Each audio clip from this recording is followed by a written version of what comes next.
May malaking problema ka ba ngayon? Malaking utang, malaking health issue, situation na parang imposible. Alam mo na tong story na to pero kwento ko na lang uli para ma-encourage ka. Sa Bible, si Goliath, isang giant, lakas, intimidating. At yung mga Israelites sobrang natakot. Parang yung problema mo ngayon, parang giant. And siguro takot ka na rin sa mangyayari sa'yo dahil sa malaking problema mo ngayon. Pero si David, hindi siya nag-focus sa laki ng problema. Nag-focus siya sa laki ng Diyos.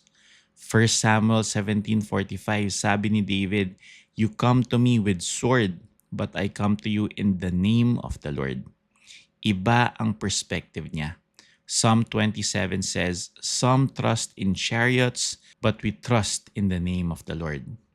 Romans 8:31, "If God is for us, who can be against us?" Yes, maybe malaki ang Goliath mo or problema mo ngayon, but remember this, mas malaki ang Diyos mo. It's just a matter of perspective. Kung may Goliath ka ngayon, huwag mong titignan ang problema. Tignan mo si Lord. Mas malaki siya sa problema mo. Have faith, my friend. Believe in Jesus. He is the rock that can make your giant fall. Like, share, subscribe, and comment this. My God is greater than my problems. Blessed to be a blessing.